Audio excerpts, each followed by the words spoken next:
Whether you're an evangelical, a Baptist, a Lutheran, or a member of one of the many other Protestant denominations, Martin Luther was ultimately the source for your beliefs.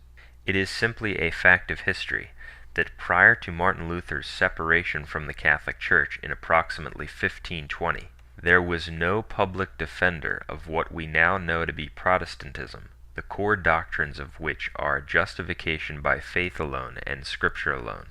I invite the listener to consider the rather revealing facts not only concerning Martin Luther's actual beliefs, but also concerning exactly when he came upon them.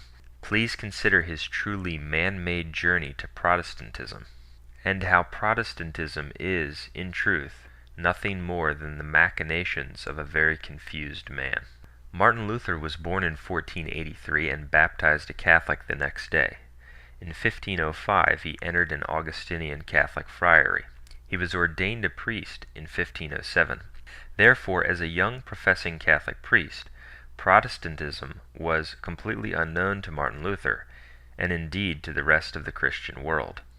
On October 31st, 1517, Martin Luther tacked his famous 95 Theses on the church door in Wittenberg, Germany.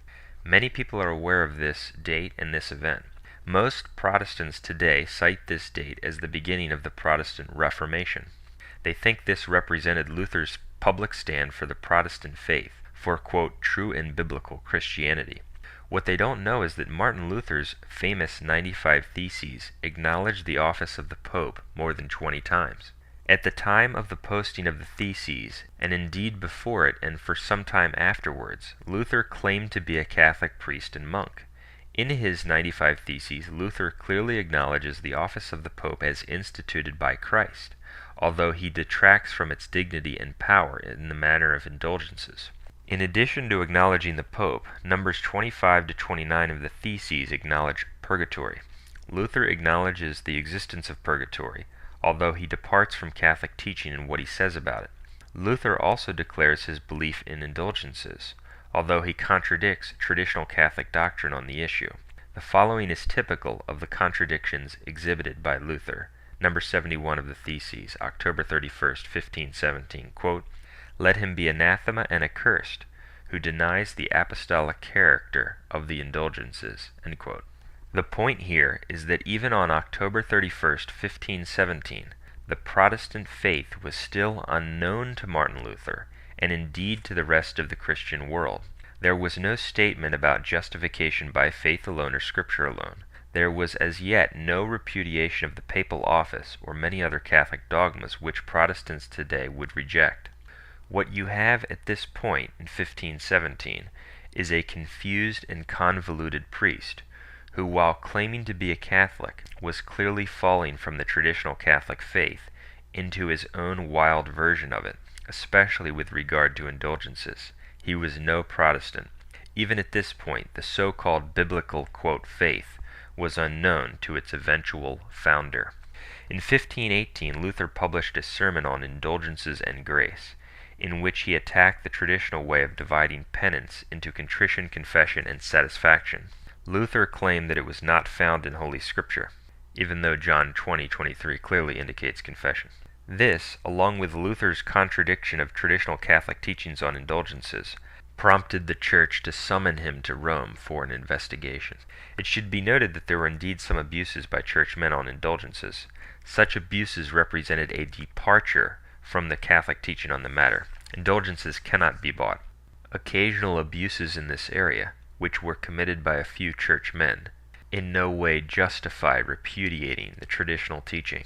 This teaching is rooted in the treasury of the merits of Jesus Christ and the saints and the power of the keys given to St. Peter in Matthew 16. According to Catholic teaching, indulgences are given for certain specified good works or pious actions such as prayers. They only remove the temporal punishment of already forgiven sins. They are not, as Protestants suggest, a means of buying one's way into heaven. At the beginning of July 1518, Luther is presented with an official summons to appear in Rome and give an accounting of his doctrines. While maintaining his new and heretical views on indulgences and penance, Luther claims, quote, that the Roman Church has always maintained the true faith and that it is necessary for all Christians to be in unity of faith with her." End quote. That means that even after having been summoned to Rome to answer for his new ideas, Luther professes that the Roman Church, meaning the Roman Catholic Church, has the true faith. At this point, Luther is undoubtedly drifting into his own personalized view of, quote, Christianity, but he is still no Protestant, as his statement about the Roman Church demonstrates. The so-called pure, simple, and, quote, biblical faith was still unknown to its eventual founder in July of 1518. As Luther's influence spread and his commitment to his new ideas hardened, the actions against him increased. Pope Leo X dispatched the learned Cardinal Cajetan to handle the case. Cajetan was to examine the situation and, if possible, get through to Luther. This occurred in the fall of 1518, but Luther remained obstinate. Despite his commitment to his new ideas, Luther declared the following at one of these interviews, quote, "The notary read out a declaration on behalf of Luther that as far as he could remember, he, Luther, had never taught anything against Holy Scripture, the doctrines of the Church, the papal decrees, or sound reason. But as he was a man subject to error, he submitted himself to the decisions of the Holy Church and to all who knew better than he did." End quote. Once again, we see that Luther claims fidelity to papal teaching and to all of Catholic doctrine. He also appeals specifically to the Pope and expresses his willingness to retract if the Pope decided against him. The so-called biblical faith, Protestantism, was still unknown to its eventual founder. Not long after his meetings with Cajetan in November of 1518, Luther's views underwent another significant development. He came to the conclusion that the Pope, to whose decrees he had just claimed submission, is the Antichrist. He writes, quote, "I send you my trifling work, that you may see whether I am right or not in supposing that, according to Paul, the real Antichrist holds sway over the Roman court." End quote. Numerous utterances from this time show that Luther had, quote, fully formulated his proposition that the Pope was Antichrist. End quote. Yet, at this very time that he was calling the Pope, quote, the Antichrist, Luther appealed to a general council from the Pope.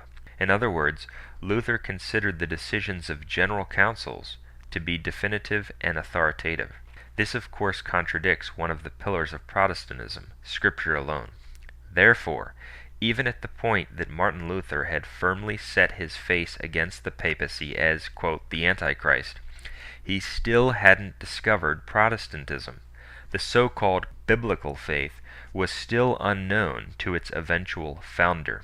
One should consider this fact deeply, for it demonstrates that whenever Luther did come up with Protestantism, it was nothing more than the creation of a confused mind.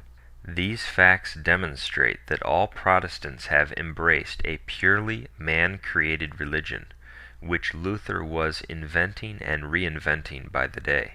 The true faith of Christ is a deposit, Jude 1:3, the faith which was once delivered unto the saints.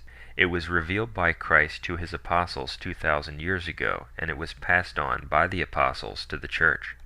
The true Christian faith thus has a historical link to the apostolic church, and it can be shown to have been believed by those who came before in the church. It is passed on from generation to generation. Luther grew up with the Catholic faith. Protestantism was unknown to him as a child. It was unknown to him as a priest. It was unknown to him when he posted his 95 Theses, and even when he first called the Pope the Antichrist and was appealing to a general council. At some point indeed Luther came up with Protestantism, and his conclusions had no link with his predecessors or even with what he had said or believed before. They were truly the inventions and discoveries of a man, Martin Luther. Protestants have thus submitted themselves to a system which Luther came up with among the rest of his contradictory and ever-changing views. These, quote, discoveries include the idea that man is justified by faith alone, which word for word contradicts the teaching of the Bible, James 2:24, a contradiction so blatant that Luther felt compelled to criticize the book of James because it contradicted him. In fact, he wanted to throw James out of the Bible and into the fire until his friends persuaded him that such a move would be too radical. Please listen to Part 2. which includes a look at the shocking and perverse statements and doctrines that Martin Luther came up with in the process of creating Protestantism. Many of these quotes and much more information can be obtained from our website, VaticanCatholic.com, and our book, The Bible Proves, The Teachings of the Catholic Church.